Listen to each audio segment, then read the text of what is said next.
Science نے یہ چیزیں ثابت کی ہیں کہ اگر آپ کچھ مخصوص لائف سٹائل اپنائیں تو آپ کی لائف کی کم از کم کوالٹی بڑھ جائے گی، یعنی جو آپ گزاریں گے سال وہ بہت اچھے گزریں گے، اور یہی اہم چیز ہے۔ ہمیں کوانٹٹی سے زیادہ کوالٹی پر فوکس کرنا چاہیے کہ اللہ نے ہمیں جتنی زندگی دی ہے بجائے کہ اگلے آخری 10 سال 5 سال بیڈ پر یا محتاج ہو کر گزاریں، ہم کچھ ایسا کریں جو اللہ نے ظاہر تمام قوانین بنائے ہیں سائنس کے، ان کو فالو کریں، اور جو ہمارے سنت نے ہمیں بتائی ان کو فالو کریں، اور اپنی زندگی کی کوالٹی آخری دن تک اچھی رکھیں۔ آخری دن تک بھی ہم خود وضو کر کے خود نماز پڑھیں، خود واک کریں، اور پھر جب اللہ نے بلایا تو چلے جائیں۔ تو ایٹ لیسٹ کوالٹی کی فکر کریں۔ اب سائنس نے یہ ثابت کیا ہے کہ جب آپ روزہ رکھتے ہیں، اب میں یہ سائنس کے لینگویج بول رہا ہوں،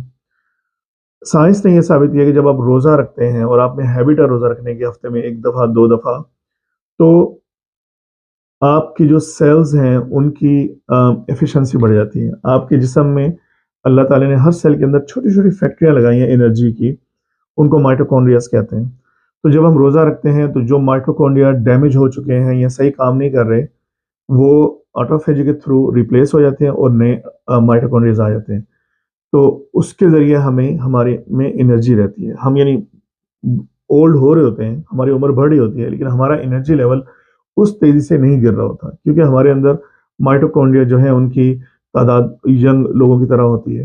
تو ایک ریزن تو یہ